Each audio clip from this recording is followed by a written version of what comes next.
전에 나오신 여러분을 축복합니다. 예배를 준비하면서 찬양 시작하겠습니다. 시선 찬양 부르시면 시겠습니다.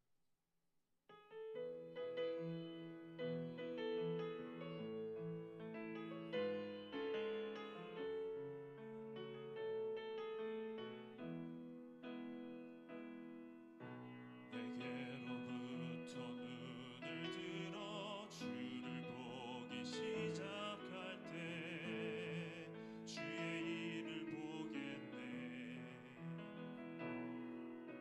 내 작은 마음 돌이키사 하늘에 꿈꾸게 하네. 주님을 볼 때 모든 시선을 주님께 드리고 살아계신 하나님을 느낄 때 내 삶은 주의 역사가 되고 하나님이 일하기 시작하네. 성령이 나를 변화시켜 모든 두려움 사라질 때 주의 일을 보겠네. 황폐한 땅 한가운데서 주님 마음 알게 되리. 주님을 볼 때 모든 시선을 주님께 드리고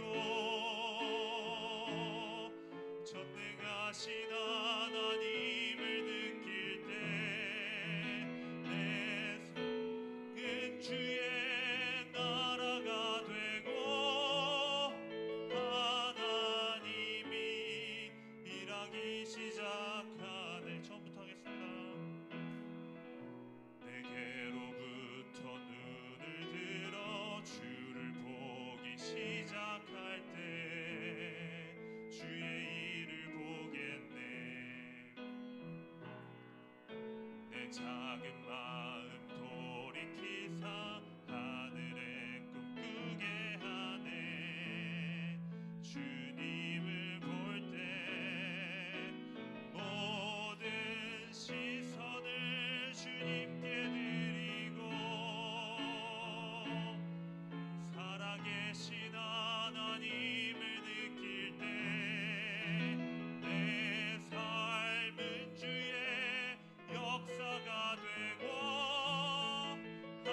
하나님이 일하기 시작하네.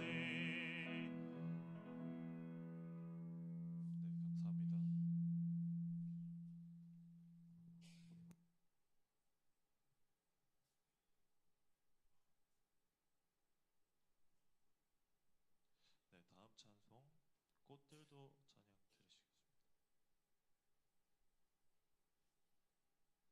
들으시겠습니다.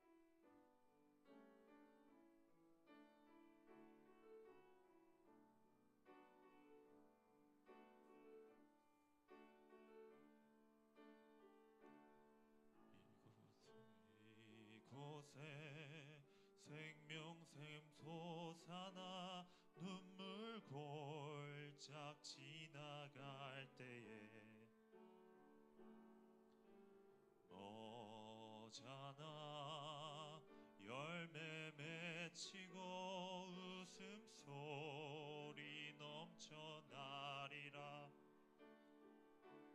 꽃들도 구름도 바람도 넓은 바다도 찬양하라 찬양하라 예수를. 하늘을 울리며 노래해 나의 영혼아. 은혜의 주 은혜의 주 은혜의 주. 그날에 하늘이 열리고 모든 이가 보게 되리라. 마침내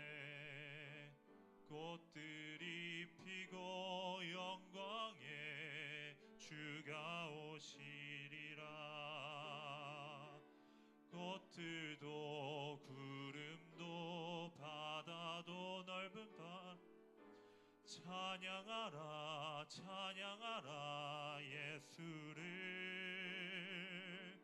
하늘을 울리며 노래해 나의 영혼아 은혜의 주 은혜의 주 은혜의 주 이곳에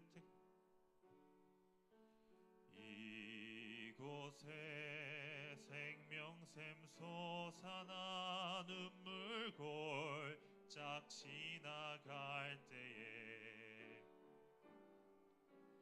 머잖아 열매 맺히고 웃음소리 넘쳐 그날의 하늘이 열리고 그날의 하늘이 열리고 모든 이가 보게 되리라. 마침내 꽃들이 피고 영광의 주가 오시리라. 꽃들도 구름도 바람도 넓은 바다도 찬양하라 찬양하라 예수를 하늘을 울리며 노래해 나의 영혼아 은혜의 주 은혜의 주 은혜의 주.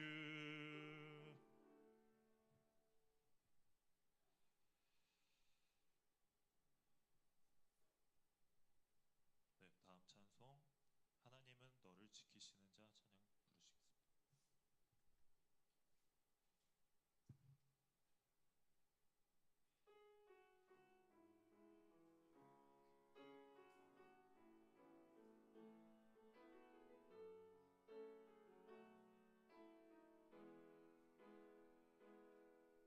하나님은 너를 지키시는 자 너의 우편에 그늘 되시니 낮의 해와 밤의 달도 너를 해치 못하리.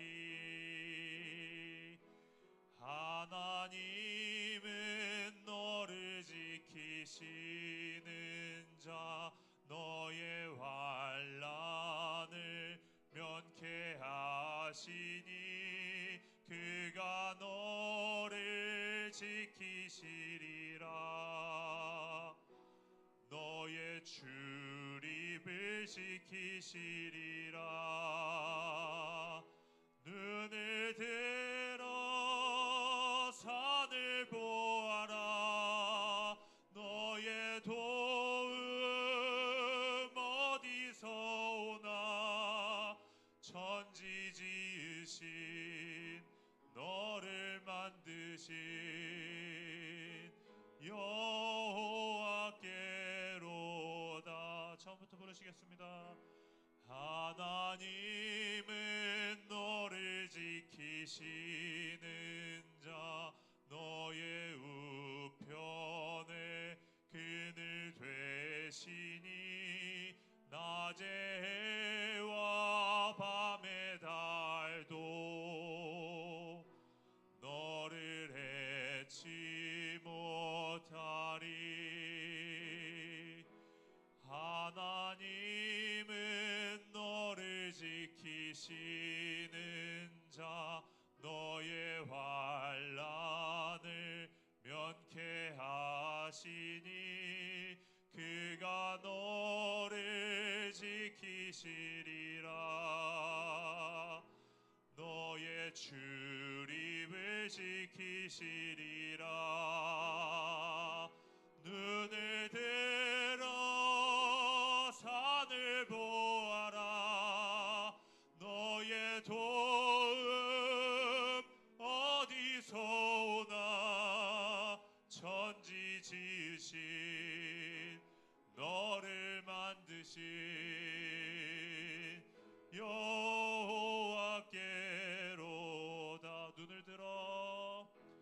눈을 들어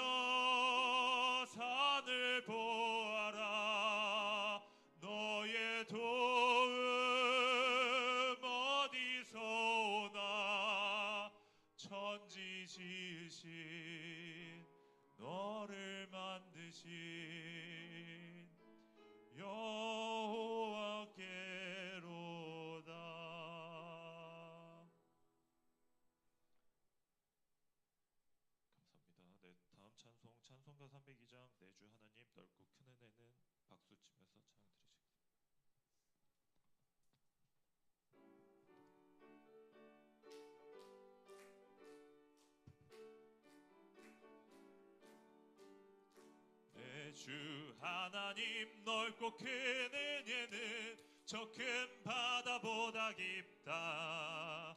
너 곧 닷줄에 꿰러 깊은 데로 저 한가운데 가보라.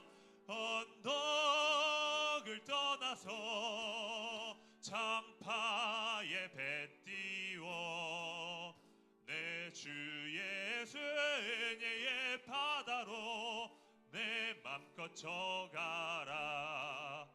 왜 너 인생은 언제나 거기서 저 큰 바다 물결 보고 모르는 깊은 바닷속을 한번 헤아려 안 보나.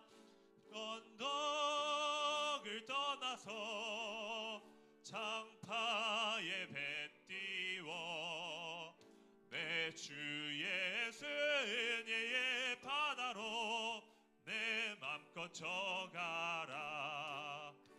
많은 사람이 얕은 물가에서 저 큰 바다 가려다가 찰싹거리는 얕은 자음 약하여 못 가네. 언덕을 떠나서 창파에 배 띄워 내 주 예수 은혜의 바다로 내 맘껏 져가라. 자 곧 가거라. 이제 곧 가거라. 저 큰 은혜 바다 향해. 자 걷는 노래 저 깊은 데로 가라. 망망한 바다로 언덕을 떠나서 창파에 배 띄워 내 주 예수 은혜의 바다로 내 맘껏 져가라. 네, 다음 찬송 나는 예배자입니다. 찬양 부르시겠습니다.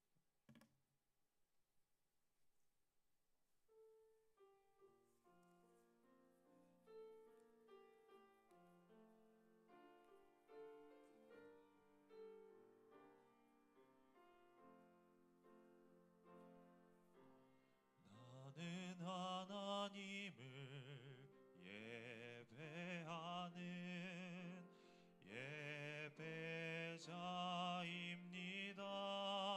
예배자입니다.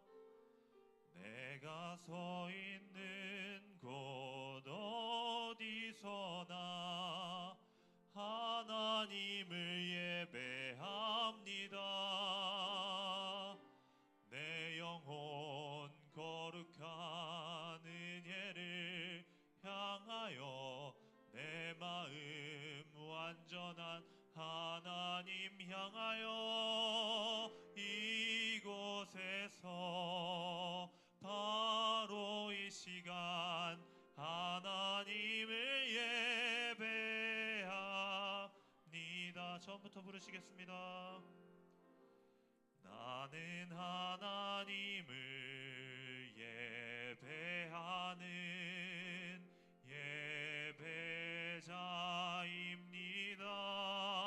예배자입니다. 내가 서 있는 곳 어디서나 하나님을 예배합니다. 내 영혼 거룩한 은혜를 향하여 내 마음 완전한 하나님 향하여 이곳에서 바로 이 시간 하나님을 예배합니다. 이곳에서 바로 이 시간 하나님을 예배합니다.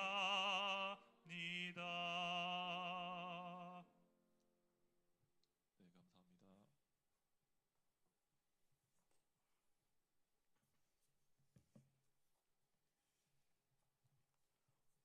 예, 수고하셨어요.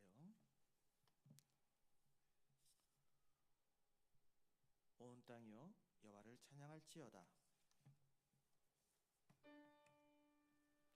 찬양하라 내 영혼아, 찬양하라 내 영혼아, 내 속에 있는 것들아 다 찬양하라.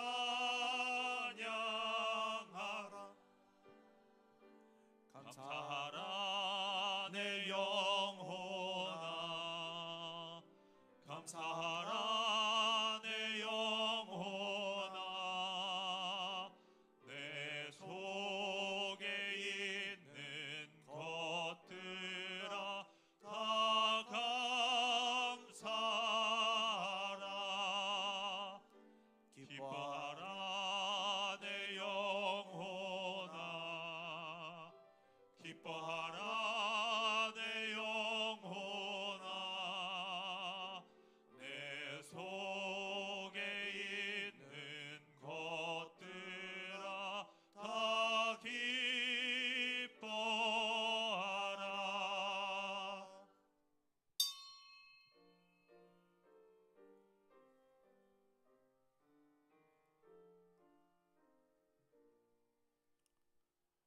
여호와를 경외하는 도는 정결하여 영혼까지 이르고 여호와의 법도 진실하여 다 의로우니 나의 반석이시요 나의 구속자이신 여호와여, 내 입의 말과 마음의 묵상이 주님 앞에 연락되기를 원하나이다.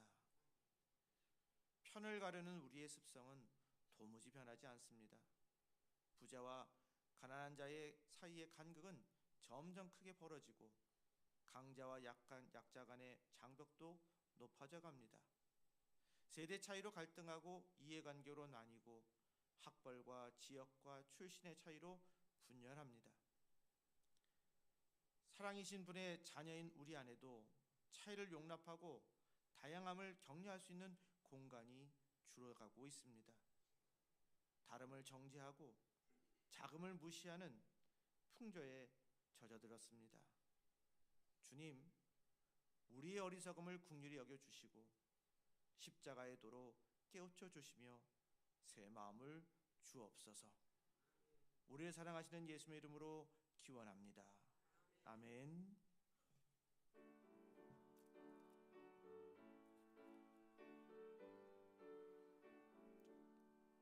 복의 근원 강림하사 찬송하게 하소서. 한량없이 자비하심 증량할 길 없도다. 천사들의 찬송가를 내게 가르치소서. 구속하신 그 사랑을 항상 찬송합니다. 주의 크신 도움 받아 이때까지 왔으니 이와 같이 천국에도 이르기를 바라네. 하나님의 품을 떠나 죄에 빠진 우리를 예수 구원하시려고 보혈 흘려 주셨네. 주의 귀한 은혜 받고 일생 빚진 자 되네. 주의 은혜 사슬 되사 나를 주께 매소서. 우리 마음은 연약하여 범죄하기 쉬우니 하나님이 받으시고 천국인을 지소서. 아멘. 내가 기뻐하는 금식은 흉악의 결박을 풀어주며 명예의 줄을 끌어주며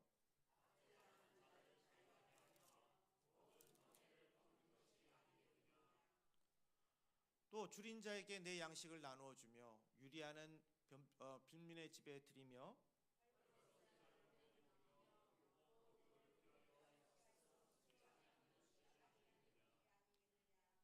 그리하면 내 빛이 새벽같 길이 비칠 것이며 내 치유가 급속할 것이며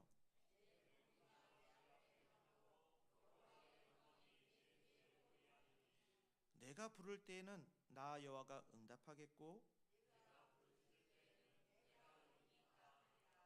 만일 내가 너희 중에서 멍에와 손가락질과 허망한 말을 제하여 버리고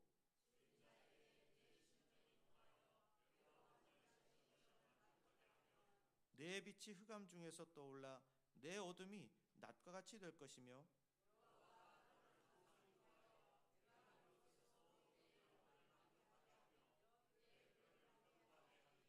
너는 물된 동산 같겠고 물이 끊어지지 아니하는 샘 같을 것이라.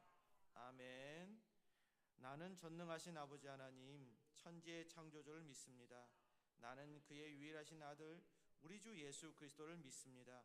그는 성령으로 잉태되어 동정녀 마리아에게서 나시고 본디오 빌라도에게 고난을 받아 십자가에 못 박혀 죽으시고 장사된 지 사흘 만에 죽은 자 가운데서 다시 살아나셨으며 하늘에 오르시어 전능하신 아버지 하나님 우편에 앉아 계시다가 거기로부터 살아있는 자와 죽은 자를 심판하러 오십니다. 나는 성령을 믿으며 거룩한 공교회와 성도의 교제와 죄를 용서받는 것과 몸의 부활과 영생을 믿습니다. 아멘. 성부 성자와 성령 찬송과 영광 돌려보내세 대초로 지금까지 또 영원 무궁토록 성삼위께 영광 아멘.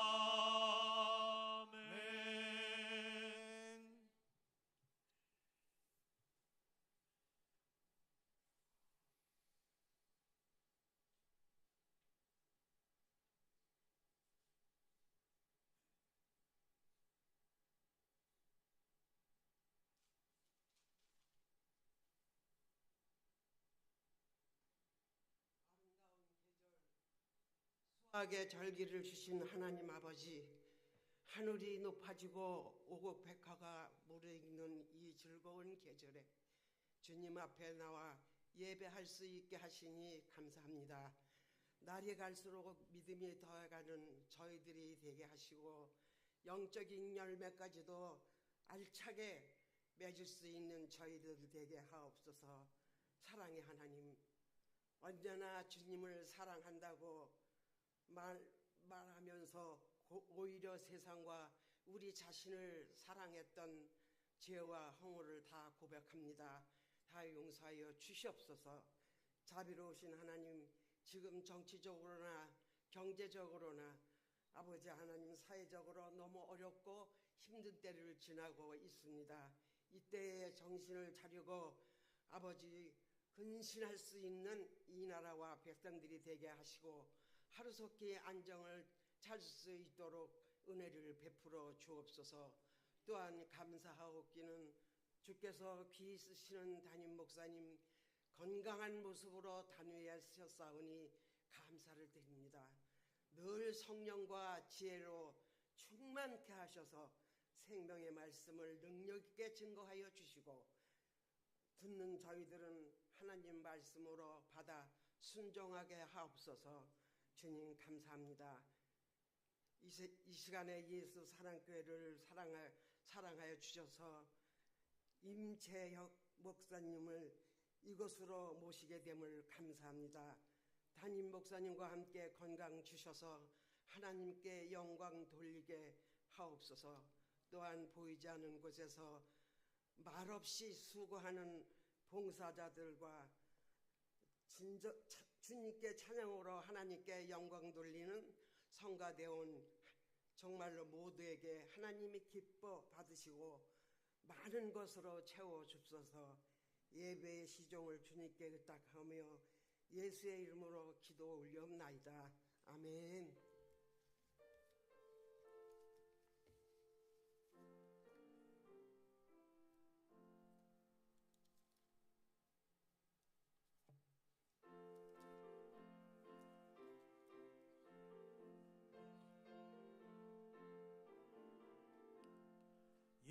예수님은 누구신가? 우는 자의 위로와 없는 자의 풍성이며 전한 자의 높음과 잡힌 자의 노임되고 우리 기쁨 되시네. 예수님은 누구신가? 약한 자의 강함과 눈먼 자의 빛이시며 병든 자의 고침과 죽은 자의 부활되고 우리 생명 되시네. 예수님은 누구신가? 추한 자의 정함과 죽을 자의 생명이며 죄인들의 중보와 멸망자의 구원되고 우리 평화 되시네. 예수님은 누구신가? 온 교회의 머리와 온 세상의 구주시며 모든 왕의 왕이요 심판하실 주님 되고 우리 영광 되시네. 오늘 성경 말씀은 갈라디아서 2장 6절에서 10절입니다. 합독하겠습니다. 유명하다는 이들 중에 본래 어떤 이들이든지 내게 상관이 없으며 하나님은 사람을 외모로 취하지 아니하시나니 저 유력한 이들은 내게 의무를 더하여 준 것이 없고 도리어 그들은 내게 무할례자가 복음 전함을 맡은 것이 베드로가 할례자에게 맡음과 같은 것을 보았고 베드로에게 역사하사 그를 할례자의 사도로 삼으신 이가 또한 내게 역사하사 나를 이방인의 사도로 삼으셨느니라. 또 기둥같이 여기는 야고보와 게바와 요한도 내게 주신 은혜를 할므로 나와 바나바에게 친교의 약속을 하였으니 우리는 이방인에게로 그들은 할례자에게로 가게 하려 함이라. 다만 우리에게 가난한 자들을 기억하도록 부탁하였으니 이것은 나도 본래부터 힘써 행하였노라. 아멘. 10절 다시 한번 읽을까요? 다만 우리에게 가난한 자들을 기억하도록 부탁하였으니 이것은 나도 본래부터 힘써 행하여 왔노라. 아멘.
때가 끼지만 마음에도 때가 낄 때가 있습니다. 몸에 낀 때는 비누로 깨끗하게 씻어버리면 되지만 마음에 진 때는 오직 성령의 역사를 통해서만 씻을 수가 있어요. 죄와 상처의 흔적도 성령이 임하시면 깔끔하게 지워집니다. 해변에 가셔서 혹시 낙서해 보신 적 있으신가요? 뭐 누구누구 사랑해라든지 뭐 누구야라든지. 근데 파도가 쫙 밀려오면 그 글들이 싹 없어지잖아요. 부드럽게 내려오는 그 파도의 그 밀물에 의해서 그 글들이 싹 사라지는 거예요. 여러분, 마찬가지로 성령님은 바닷물처럼 물밀듯이 이렇게 들어오는데 내 마음에 그렇게 밀려와서 고통과 상처와 슬픔의 흔적을 씻고 영혼을 새롭게 만듭니다. 또한 심령으로 충만해지면 선교 사명이 늘 생각되어지고 살게 됩니다. 지난주에 감독회장 선거가 있었는데 그 큰 교회에 친구 목사님이 있는 교회에서 이제 투표를 하게 됐는데 그런 과정에 이제 목사님하고 만나서 이야기를 하는데 그 담임 목사님이 오래된 그 한 300년 넘게 된 성경책 외국 서적을 가져왔어요. 근데 그것이 그 유래를 보니까 이거 소장했는데 너무 귀한 책이에요. 킹 제임스 버전이라고 아주 그냥 책 자체가 고소를 이렇게 딱 보여져요.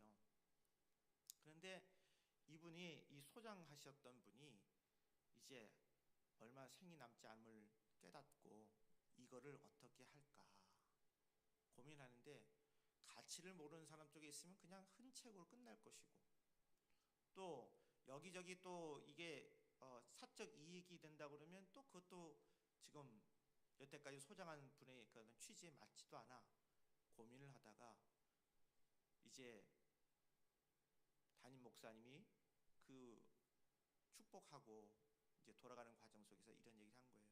목사님, 지금 그 사정이 이렇습니다. 목사님이 저한테 복을 내려주시는 그 복을 기도를 받고 제가 목사님께 이걸 맡기겠습니다. 내에 대해서 다음 때로도 이게 잘 이어져서 그래서 주의 말씀이 세워졌던 그것이 변함없이 그렇게 이어져 나갔으면 좋겠습니다 하면서 그걸 보여주는데요. 그 의미를 깨닫고 나서 그걸 보니까 얼마나 귀한지. 그리고 또 여러 사람들 중에서 목사님께 여러 가지가 있겠지만 맡기면서 이것을 그 후대에 전해달라고 하는 그런 모습을 보면서 거기 안에서의 그 성도와 목회자 간의 그러한 그 깊은 유대감도 깨달으면서 감동이 됐습니다. 그리고 역사라고 하는 것은 이렇게 귀한 것이다. 또 아울러서 그 친구 목사님의 아버님이 그 6.25 때 가져온 서울대학교 1920년대 앨범이 있더라고요. 그걸 보여주는데 그 앨범에 보니까 그 깨끗하게 그렇게 그림을 그 당시 사진으로 한 게 아니라 그림을 그렸는데 그걸 갖다가 이제 인쇄해가지고 앨범을 만들었나 봐요. 근데 거기 보니까 당시에 서울대학교 아니 서울에 있었던 서울대학교를 중심으로 해서 산들 있잖아요. 산과 그리고 거기에 있었던 뭐 여러 행정 관청과 이런 것들이 쫙 보이는 거예요. 그 당시 이렇게 살았다라는 것, 그 전도가 쫙 보이니까 그거 자체가 또 귀한 자료가 되더라고요. 그래서 느끼는 게 뭐냐 하면 정말 우리는 우리가 가지고 있는 것을 받은 것도 또 현실에서도 앞으로 다음번에 그것을 또 내려주는 것도 다 깊은 의미가 있는 삶을 살아야 되는데 한결같은 마음이 필요하겠구나 그런 생각을 해봤습니다. 그러면서 늘 성령 충만하면서 선교의 삶을 감당하기 위해서 우리는 교회에서 어떤 마음으로 살아가야 될 것인가 이런 고민도 해보게 됩니다.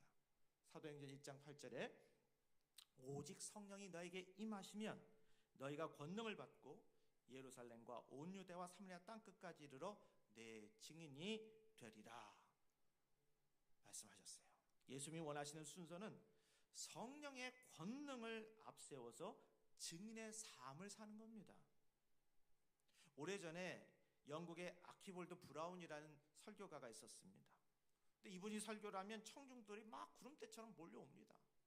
우리도 한때 부흥회 때 그런 일이 있었잖아요. 부흥회 역사가 일어날 때 어느 유명한 부흥사가 온다 그러면 그날은 뭐 그냥 그 교회부터 시작해서 주변에 있는 모든 게 큰 잔치고 모든 준비하는 일들이 일어나고 있었잖아요.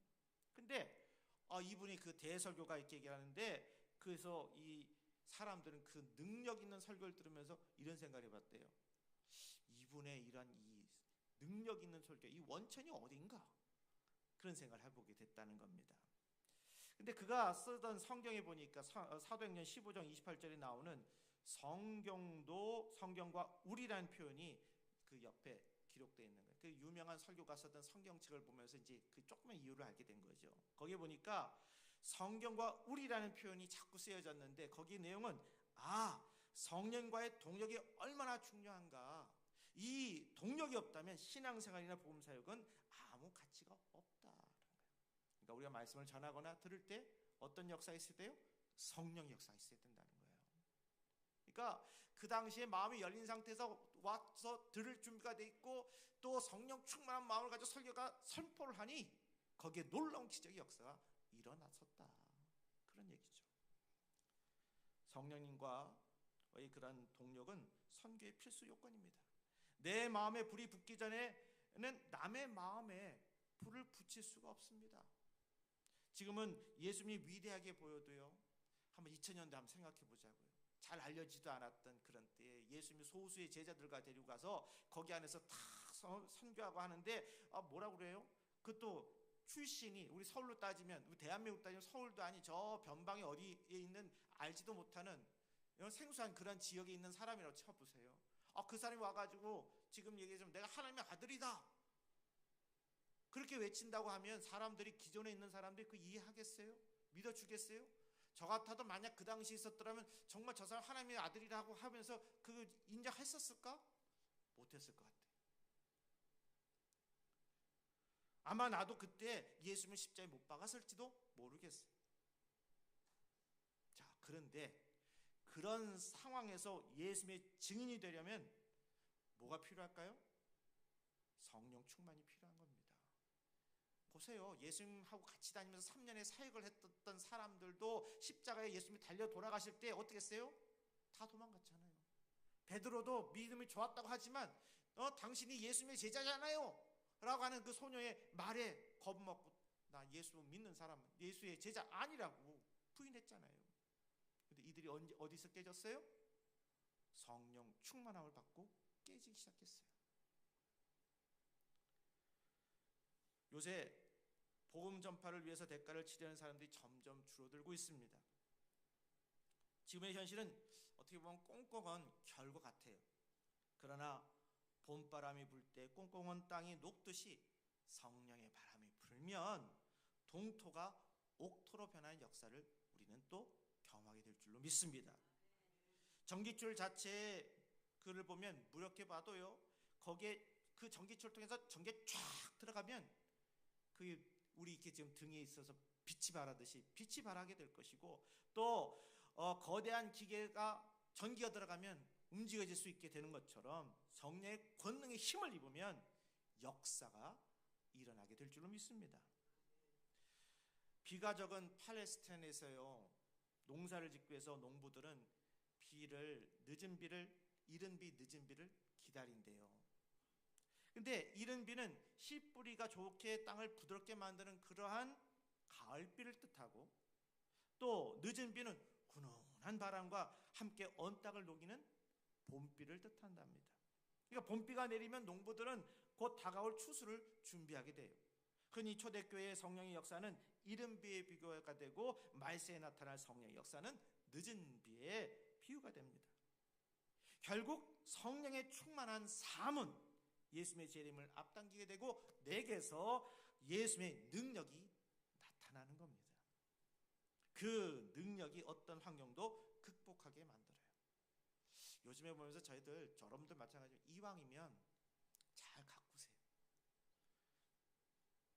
이 몸 처음에 태어난 그 자체를 얘기하는 게 아니라 우리가 그걸 가지고 어떻게 관리하느냐에 따라서 달라지잖아요. 그래서 그런 관리를 통해서 상대방한테 볼 때 어떻게 조금이라도 더 준비된 사람을 보여줄 때 신뢰도 생기게 되고 더 가까이 되는데, 근데 좋은 걸 할지라도 오염이 돼 있고 뭐 때가 끼게 되고 그러면 가까이 안 가게 되잖아요. 우리가 이런 것들을 보면서 성령 충만하고 교인으로서 늘 기도하면서 상대방한테 좋은 스마트한 이미지를 줄 수 있는 그런 준비를 하면서 살아가야 되겠습니다. 사회생활도 마찬가지예요.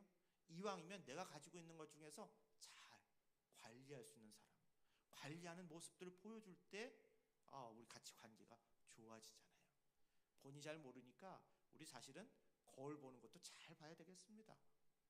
매번 아니고 그저 그러려니 하지만 내가 나를 알 수가 없어요. 주변에서 보는 모습들을 보면서 그렇게 하되, 특히 우리 교인들은 우리는 선교의 사명도 다 해야 되잖아요. 그러니까 준비되어 있는 자로서 맞을 준비를 하면서 좀 더 열린 마음으로 그렇게 준비하면서 살아가야 될 줄로 믿습니다.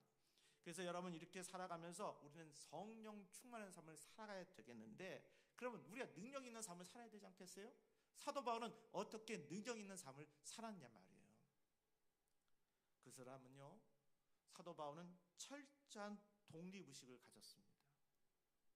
그러니까 6절에 보니까 유명하다는 이들 중에 본래 어떤 이들이든지 내게 상관이 없으며 하나님은 사람을 외모로 취하지 아니하시나니 저 유력한 이들은 내게 의무를 더하여 준 것이 없고 라는 말씀이 나옵니다. 그러니까 바울이 지칭한 저 유력한 사람들은 9절에 나오는 야고보, 게바, 요한을 뜻하는데요. 그들이 바울에게 의무를 더하여 준 것이 없다는 말은 바울이 그들을 의지하지 않고 독립적으로 사역했다라는 거예요. 그래서 바울은 하나님만 의지했어요. 여러분, 우리가 의지를 할 때 누구를 의지하는가요? 살면서 이 사람을 의지하면서 살지만 전적으로 거기에다 매달려서 그냥 죽고 살고 하는 거는, 그건 하나님 외에는 하면 안 되는 거예요. 만약 깨져봐요. 그 관계가 깨지게 되면 나라가 떨어져 버립니다. 그렇기 때문에 독립적인 그런 의식을 가지고 이왕이면 내가 할 수 있는 능력을 소유한 후에 그 다음에 그것을 가지고 나눌 수 있는 삶을 살고, 양보할 수 있는 건 삶을 살아가고 협력할 수 있는 삶을 살아야지, 전적으로 의지하다가 거기다가 그 관계가 깨지면 무너질 수가 있음을 우리는 알아야 되겠다. 그러면 한 번도 하나님이 나를 모른다 하지 않고 나를 변하게 하지 않는 그 하나님은 전적으로 신뢰하되, 그 다음에 우리들이 사는 삶 속은 독립적인 의식을 가져야 되겠다는 거예요. 그래서 이 일들을 가지면서 너무 남을 의시하거나 남의 시선을 의지하면서 어떻게 살까 하다 보면 내 자신이 없다 보면 어떻게 돼요? 무너지게도 있잖아요. 그러니까 남이 나를 인정해야만 자신감을 갖는 것이 아니라 남이 나를 인정하지 않아도 하나님이 내게 주셨으니 그 자신감을 가지고 당당히 살라는 거예요. 그래서 저는 이 성경 구절 중에서 참 이 말씀이 좋습니다. 내게 능력 주신 자 안에서 내가 모든 것을 자유하게 할 수 있잖아요. 주님께서 그렇게 주셨잖아요. 그러니까 그런 마음을 가지고 사시길 바랍니다. 모든 것을 할 수 있습니다. 그런 마음을 가지면 주님이 나한테 무소불위하신 주님께서 나한테 능력을 주셨는데 그것을 가지고 내가 할 수 있는 내 삶 범위 안에서 큰 거 다른 거 하라는 거 아니에요. 지금 있는 내 삶 속에서 못한다? 아니, 내가 너한테 능력 줬다니까. 너가 고민하고 열심히 다 하고 최선을 다하다 보면 이 문제 풀릴 수 있어. 이 마음을 가지고 살자는 거예요. 내게 능력 주신 자 안에서 내가 모든 것을 할 수 있느니라. 하나님 그 말씀에 의지하며 오늘도 독립적인 의식을 가지고 살아가 보겠습니다. 기도하시면 어떨까요? 약속을 지키면서 자기 책임을 다할 때 존중도 받고 능력 있는 삶도 펼쳐집니다. 근데 물론 독립심이 너무 강해서 하나님으로부터 독립하려고 하거나 기존의 질서와 세계를 배타하려 하라는 그런 얘기 아닙니다. 나의 그 죄 허물을 인정하고 약점을 인정하고 겸손하게 하나님의 도움을 구하면 그렇게 사람을 불의하게 의지하지도 않아도 되고 누구보다 독립적으로 살 수 있다는 거예요. 독립심을 오해해서 남의 호의나 대접을 갖다가 받지 말라, 그거 아닙니다. 있을 때 내가 일단 기본이 돼 있으면, 기초가 튼튼하면요 무슨 일이든지 그것을 대처할 수 있는 역량이 생기고 이해가 생기고 지혜가 생겨요. 그렇게 살라는 거예요. 그렇게 살면 성공한 사람은 우리가 이 성공한 삶을 살 수가 있어요. 그래서 우리의 행복한 삶이 결핍되는 것은 독립주의, 개인주의로 오해되는 결과인데, 중요한 것은 정말 내가 내 자신이 가지고 있는 기본적인 것 준비를 잘 하면서 하나님만 의지하고 사람들에게 그렇게 해서 나누고 베풀 수 있는 삶을 살아갈 때 행복한 삶을 살 수 있다. 그리고 다른 사람들이 또 나를 통해서 함께한 사람들이 믿음을 가지고 살 수가 있다. 그런 삶을 우리가 꿈꾸면서 살아가자라는 거예요. 여러분, 그래서 서로 믿음의 삶을 살아가면서 협력하는 과정을 가질 때 예수 그리스도의 안에서 서로 독립심이 있을 때 그것을 서로 나눔을 가지는 삶을 살 때 거기에 질서와 존중 사이에 나타나는 생산적인 삶을 살아갈 수가 있다. 사도 바울은 그렇게 사셨다는 거예요. 두 번째로 우리는 친화적인 인간관계를 가져야 되겠습니다. 7절에 보니까 도리어 그들은 내가 무할례자에게 복음 전하는 을 맡은 것이 베드로가 할례자에게 맡은 것 같은 것으로 보았고 그랬어요. 예전에 이 당시에는 할례를 받은 것과 안 받은 것 유대인들에게 있어서 표정이잖아요. 남자에게 있어서 할례를 받았다고 하는 것이 유대인의 찐 유대인으로서 인정받지만 그걸 못 받았다 안 받았다 그러면 인정 안 했던 그때의 분위기입니다. 그런데 바울은 하나님만 바라보고 나아가면서 자기 멋대로 그렇게 하지 않았어요. 자기는 무할례자인 이방인의 사도로 생각해 자기 자리를 지키면서 베드로는 할례자인 유대인의 사도라고 하면서 베드로의 영향력을 인정해 주었다라는 거예요. 그러니까 이거 참 중요합니다. 내가 인정받으려면 상대방도 인정해 줘야 되는 거 아니에요? 근데 나는 인정 안 하면서 상대방이 나 인정받기만 원해. 그래서 대부분 이런 마음이 있다 보니까 거기에 분쟁이 일어나는 거예요. 갈등이 일어나는 거고. 그러니까 이런 일들을 보면서 지금 사도 바울은 그런 과정을 통해서 베드로의 그런 권위도 인정했고 또 내가 이 일을 하면서도 그것에 대해서 자기가 그런 자부심도 갖고 있고 그런 가운데서 협력하다 보니 이런 분쟁이 아니라 합력하는 삶을 살아갈 수 있다라는 거예요. 우리 이런 삶을 살아야 되지 않겠어요?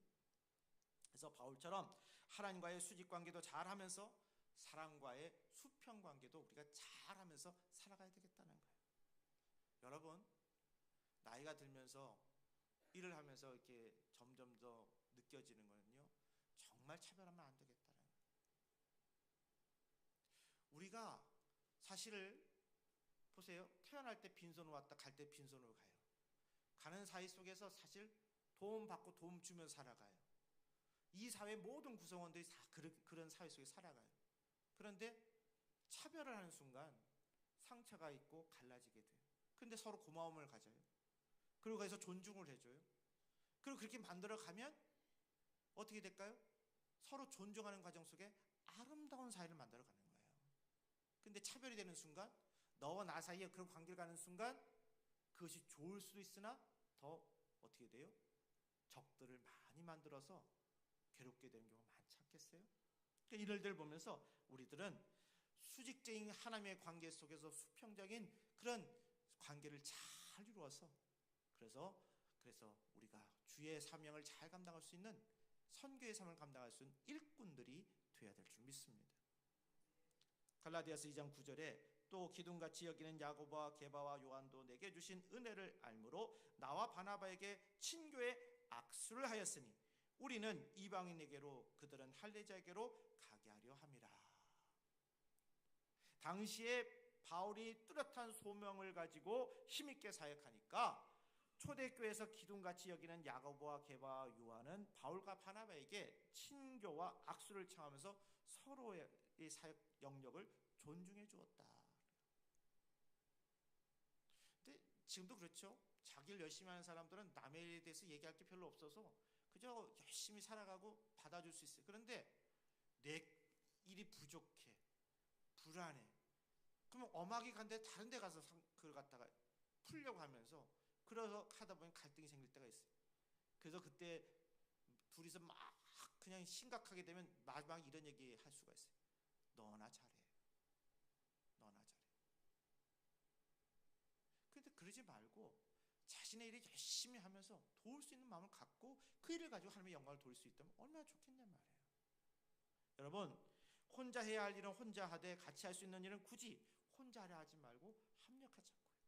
진짜 능력 있는 사람은 모든 것을 혼자 다 하려 하지 않고 내가 잘하는 일은 내가 하고 내가 잘할 수 없는 일은 나보다 잘하는 사람에게 맡겨주는 마음 가지고 넉넉하게 하면서, 그러면서 거기 안에서 뭐 토론하고 이게 아니라 지켜봐주며 기도해주는 마음을 가져야 될 것입니다. 나밖에 하지 못한다고 하는 생각하지 말고 나보다 잘할 수 있는 사람을 발굴하고 적절한 시점에 넘기는 지혜와 지도력을 우리 모두는 가지고 있어야 되겠어요. 함께 일하면서 일과 비전을 이루는 과정에서 신뢰를 쌓아갈 때 성공도 없고 행복도 없습니다. 신화적인 인간관계를 이루려면 이런 공동체를 생각하고 공동체의 법과 질서와 상식도 존중해야 되겠다는 거예요. 법을 엄하고 무서운 것으로 여기지 말고 나를 보호하는 사회적인 현장, 어떤 장치로 여기면서 나를 틀 안에서 친화성을 발휘해야 복된 공동체의 일원이 될 수 있어요. 내가 있는 이 일원체에서, 그죠? 나 혼자서 톡 튀어나가게 되면 늘 그것 때문에 안 맞아. 근데 내가 이 공동체 안에 들어왔으면 지금 내가 맞지 않더라도 함께 해나가려고 하는 그 전체의 어떤 결정된 분위기가 있을 거 아니에요? 따라가 줘야, 그래야 그게 아름다운 공동체가 되는 거예요. 해마다 선거될 때마다 저는 이렇게 보면 선거할 때 그 후보자들 있잖아요. 얼마나 땀을 많이 흘리겠어요. 여러분 이 사람을 찍어주세요 하면서 계속 하는데 되는 사람은 딱 정해져 있고 그 다음에 떨어지게 돼 있잖아요. 자리는 하나니까. 그럼 떨어진 사람들 입장에서 그게 얼마나 상처가 되겠어요. 근데 거기 안에서 지도자가 돼서 그 상처받은 사람들 한 사람 한 사람들 아우러서 하나로 가야 되는데 나중에 보면 그게 잘 안 조화롭게 하나로 되지 않는 경우가 많아요. 그래서 되고 나서도 여야가 나눠지고 반반 나눠지고 뭐 서로 오르니 그러니 하면서 사회가 힘들어질 때가 많잖아요. 근데 이거를 잘 만들어 나갈 수 있으면 힘있게 할 수가 있단 말이에요. 지도자는 모름지기 이런 생각을 가지고 갈라지려고 했었던 것들을 이제 봉합시키면서 하나가 되고자 하는 그러한 일들을 생각하고 고민하고 우리는 하나라고 하는 마음을 갖게 만들어야 되겠습니다. 그러기 위해서 어떻게 돼요? 욕심을 버려야 되겠습니다. 욕심을 버리고 공동체를 생각하자고요. 교회를 생각하자고요. 주님을 생각하자고요. 내가 있는 가정에는 가정을 생각하자고요. 내가 있는 그 사회 단체에는 사회 단체를 생각하면서 하나님 한 알에 썩어져가는 미랄이 되겠습니다. 그럼 미랄만 되나요? 아니요. 그 미랄을 통해서 놀라운 역사가 일어나는 것을 보게 됩니다. 그런 삶을 살아갔으면 좋겠습니다. 여러분, 우리 행복한 거는요 물질로만 되는 게 아니에요. 배고픔과 배부름 속에서 생각할 때 생명력과 삶의 능력이 넘쳐나게 되는데, 이런 가운데 속에서 정말 함께하고자 하는 마음을 가졌을 때 그때 행복함이 이어지는 거지, 물질만 자체를 추구하다 보면 물질은 더 도망가게 돼 있습니다. 따라오게 되는 것은 어떻게 돼요? 내가 거기 안에서 내가 할 일 할 때 그렇게 따라오게 돼 있어요. 우리 그런 삶을 살아가 보십시다. 세 번째는 거룩한 사명 의식을 가져야 되겠다는 거예요. 여러분, 사도 바울은 거룩한 사명 의식을 가졌어요. 저희도 예수 그리스도를 믿고 구원받은 자로서 땅끝까지 이르러 내 증인이 되리라 말씀하셨던 주님의 말씀에 의지하여 이 사명 감당해야 되지 않겠어요? 그러기 위해서는 어떻게 돼요? 우리도 거룩한 사명 가지며 내가 가정을 이룬 것도, 내가 내 일이 있는 것도, 내가 함께하는 이 일터도, 사회의 모든 과정 속에서도 사명의식을 가지고 주의 일을 감당하면 그 구성원이 빛이 들어가고 그것에 대해서 화목하는 역사가 일어나지 않겠느냐라는 것입니다. 갈라디아서 2장 8절에 베드로에게 역사하사 그를 할례자의 사도로 삼으신 이가 또한 내게 역사하사 나를 이방인의 사도로 삼으셨느니라. 바울이 하나님의 베드로를 유대인의 사도로 삼으시고 자기를 이방인의 사도로 삼으셨다는 거, 이걸 믿었다는 거예요. 그러니까 오늘 이 자리에 내가 와 있는 것에 대해서 하나님께서 나를 세우셨다고 하는 거, 우리 각자에서 세우셨다는 것을 우리가 믿으면 그때부터 시작이 되는 거예요.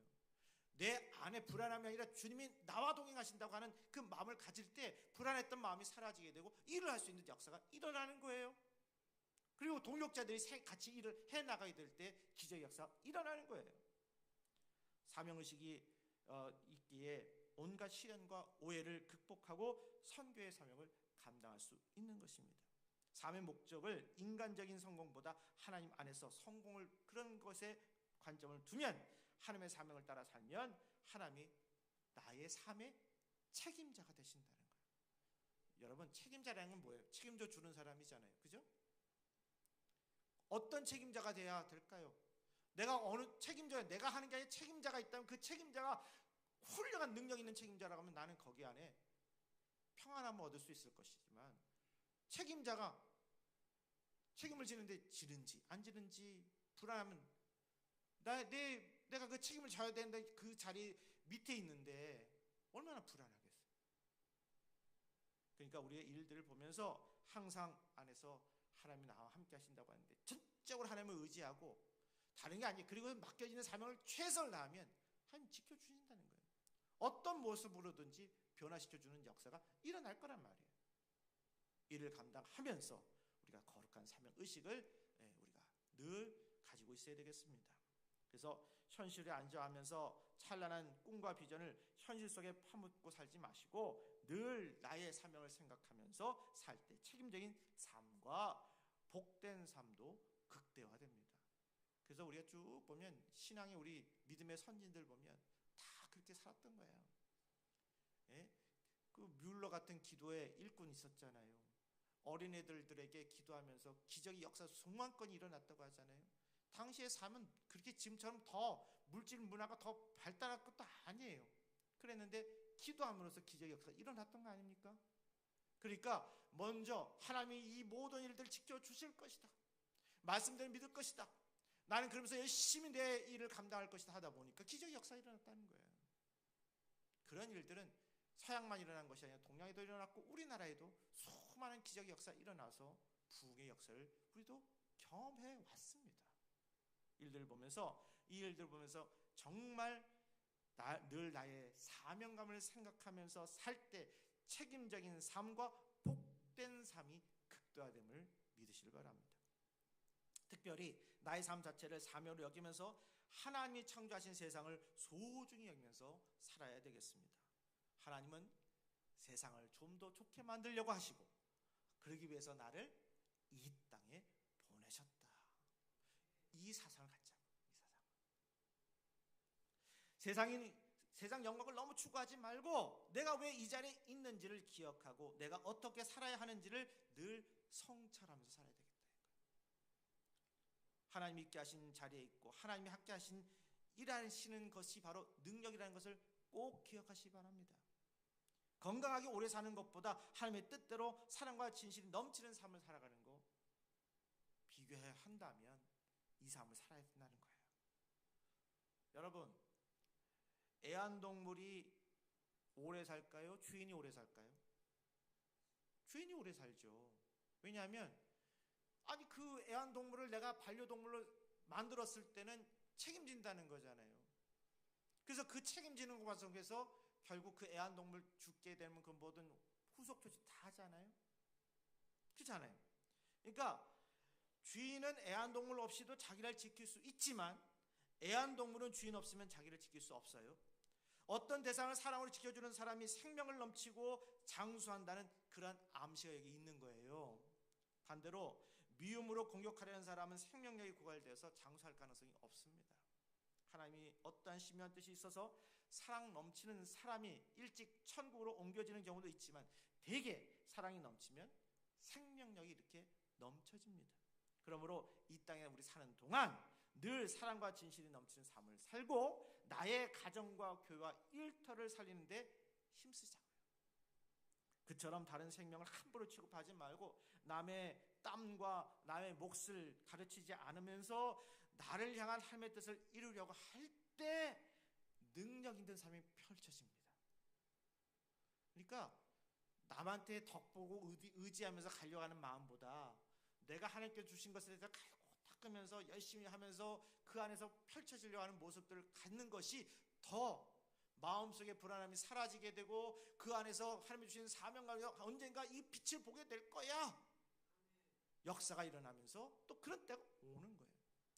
대부분 여러분 유명인들께서 어느 날 이렇게 해서 보면 그 인터뷰할 때 보잖아요. 그럼 뭐가 나와요? 무명시대가 나와요. 작게는 10년, 많게는 20년 뭐 이렇게 무명시대가 갔다가 신으로 나온단 말이에요. 근데 그 뜨는 순간까지 어떻게 했어요? 무명이었는데 뭐 했어요?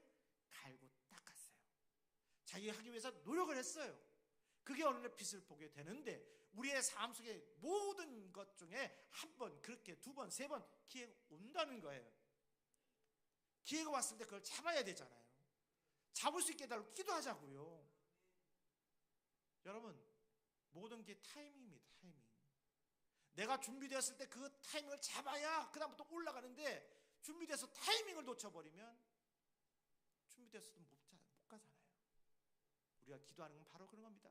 갈고 닦으면서 하나님, 이것이 기회일 때 그 기회를 잡을 수 있도록 주의 영광을 위해서 할 수 있도록 준비하고 기다리게 해 주옵소서. 포기하지 않게 하여 주옵소서. 반드시 일어납니다. 할 수 있습니다. 그런 마음 가지고 오늘도 그렇게 살아갈 수 있길 바랍니다. 마지막으로 나누려는 마음을 가진다. 나누려는 마음. 10절에 다만 우리에게 가난한 자들을 기억하도록 부탁하였으니 이것은 나도 본래부터 힘써 행하여 왔노라. 자, 예루살렘 교회의 지도자들은 바울과 바나바의 영역을 존중해 주면서 이방인들에게 복음을 전할 때 가난한 자들을 잘 도와주고 특별히 그렇게 부탁을 했는데 사도 바울은 자기도 가난한 자들도 자를 돌보는데 본래부터 힘써 왔다. 이 얘기예요. 그러니까 누가 얘기하는데 그 기분 나빠하는 게 아니라 그렇게 해주세요 권면하면 나도 했어요 얘기할 수도 있고 안 됐으면 할게요 하면 되잖아요. 이거 지금 누구 일이에요? 하나님의 거룩한 일이에요. 근데 그것 때문에 나를 무시했어? 내가 안 됐단 말이야? 이렇게 나오면서 부정적으로 생각하지 말고 안 됐으면 되게 하고 됐으면 됐다고 얘기하면 되는 거 아닙니까? 사회생활을 해나가면서 여러분 그렇게 좀 넉넉하게 펼쳐지는 마음을 갖자는 거예요. 예수님은 가난한 약자를 긍휼히 여기셨습니다. 마태복음 19장 21절에 예수께서 이르시되 내가 온전하고자 할진대 가서 내 소유를 팔아 가난한 자들에게 주라. 그리하면 하늘에서 보화가 내게 있으리라. 그리고 와서 나를 따르라 하시니.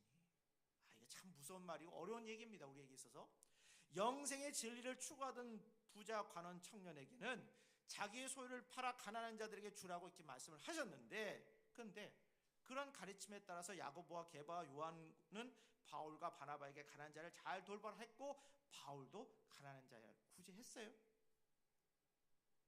삶에는 두 가지 편견이 있는데 그 편견을 우린 버려야 되겠어요. 첫째는 부자에 대한 편견을 버려야 됩니다.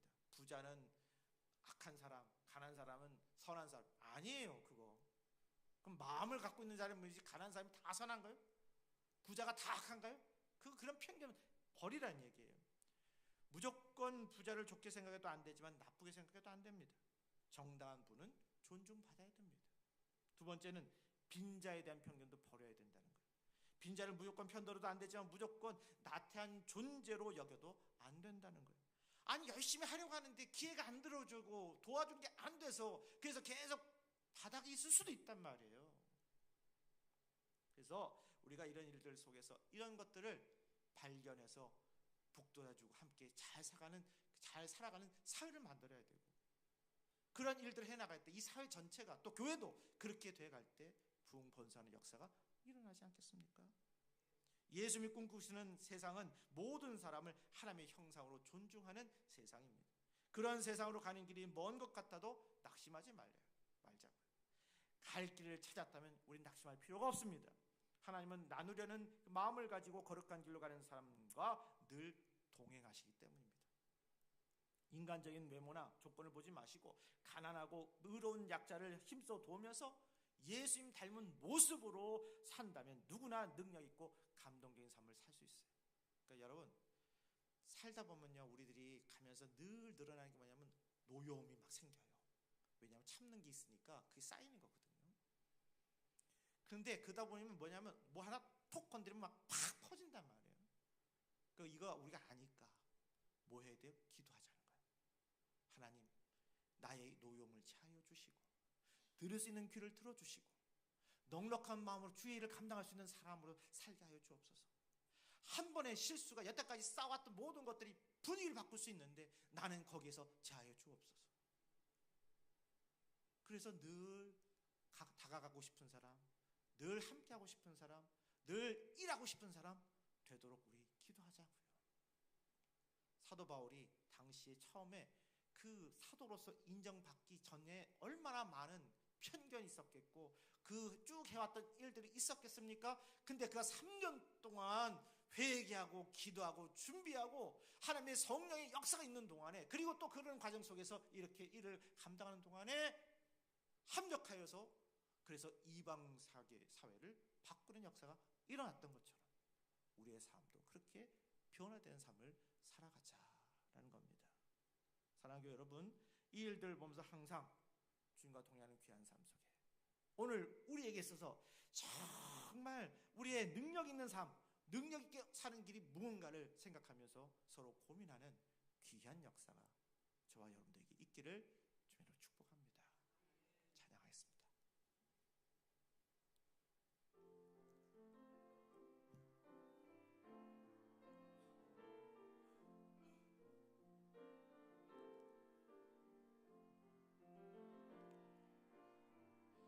약할 때 강함 되시는 나의 보배가 되신 주 나의 모든 것,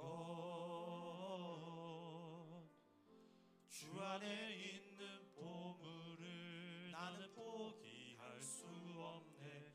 주 나의 모든 것, 예수 어린 양 존귀한 이름, 예수 어린 양 존귀한 이름. 십자가 제사하셨네. 주님의 이름 찬양해. 주 나의 모든 것, 쓰러진 나를 세우고 나의 빈잔을 채우네. 주 나의 모든 것, 예수 어린 양 존귀한 이름, 예수 어린 양 존귀한 이름. 여러분, 살다 보면 늘 이렇게 서로 안 맞는 일들이 생길 수 있어요. 근데 그냥 포기할 수는 없잖아요. 같이 가야 되잖아요. 그러려면 우리 각자가 능력 있게 사는 길을 찾아야 됩니다. 사도 바울이 그렇게 살았듯이 우리도 그런 마음을 가지고 능력 있는 삶을 살게 해달라고 이 시간 타종할 때까지 기도합시다. 기도합니다. 거룩하신 하나님, 오늘 말씀을 통해서 저희들에게 깨닫게 해주시니 감사합니다. 아버지 하나님, 살다 보면 여러 차별도 생기게 되고 또 혼자 생각하다가 다른 편견에 빠질 때도 있어 우리의 공동체와 우리의 함께하는 이들이 깨질 때가 있습니다. 서로 무엇이 문제인가를 생각해보며 우리의 관계 속에서 좋은 관계를 맺어가기 위해서 애쓰고 수고하는 삶을 살아갈 수 있게 도와주시고, 나의 교만과 나의 가지고 있는 아집을 내려놓고 성령의 부드러운 그 분위기에 휩쓸려 아버지 그것들이 눈 녹듯이 녹아지고 또한 해변가의 파도처럼 쓸려 나가서 다시 새롭게 돌아가는 역사를 꿈꾸게 하여 주시옵소서. 아버지 성령의 권능을 사모하기를 원합니다. 사도 바울처럼 아버지 하나님이여 참으로 마음속에 모든 것을 변하게 하고 버리게 되었을 때 그때 아버지의 기적의 역사가 일어났던 것처럼 우리도 사명 감당하여 우리의 남은 삶 주님 앞에 갈 때까지 맡겨진 사명을 감당하여 아버지의 착하고 충성된 종이라 칭찬받는 귀한 역사가 우리 모두에게 임하도록 은혜 내려 주시옵소서. 우리를 살아가신 예수님으로 축복합니다.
기도하겠습니다.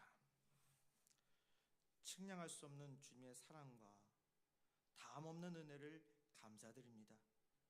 주님의 자비로 말미암아 우리가 이곳에서 주님께 예배하는 은총을 입었습니다. 예배함이 우리 영혼을 기쁨이 되게 하시고 감사함을 통하여 우리의 눈이 밝아져 하나님의 선하심을 보게 하여 주옵소서. 때로는 미혹을 당하여 탐욕을 품고 넘어지는 우리지만 변치 않는 신실하심으로 우리를 인도하시는 주님을 의지합니다. 또한 우리 함께 살아가는 세상의 많은 생명에게도 주님의 신실하신 은혜를 보이셔서 모두가 즐거워하도록 은혜 내려 주옵소서. 우리 사랑하신 예수님의 이름으로 축복합니다. 아멘. 네, 모두 일어나셔서 1장 부르시겠습니다.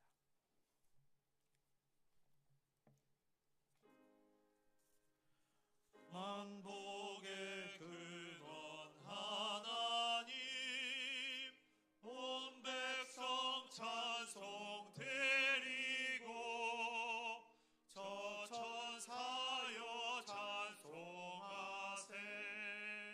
찬송 성부 성자 성령. 아멘.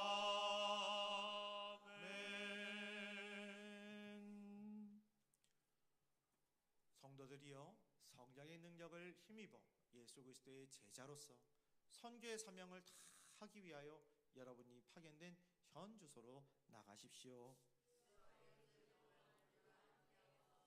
주님의 은사가 성도 여러분과 함께 하시기를. 아멘. 하늘에 계신 아버지, 이름 거룩하사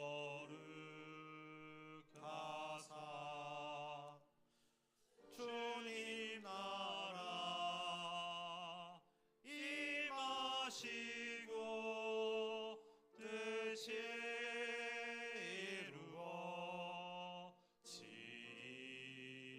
이루어지이다. 일용할 양식 주시고 우리들의 큰 죄 다 용서하옵시고 또 시험에 들게 마시고 악에서 구원하소서. 대개 주의 나라 주의 권세 주의 영광 영원히.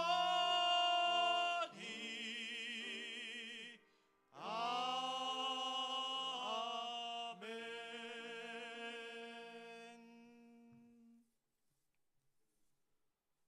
이제는 세상을 창조하시고 사랑하시는 하나님 아버지의 자비와 사랑을 통하여 구원하시는 그리스도 예수님의 은혜와 사랑의 삶을 살도록 능력이 되시는 성령의 교통하심이 주님의 말씀을 따라 세상으로 나아가는 모든 자녀에게 영원히 함께 없으기를 간절히 축원하옵나이다. 아멘.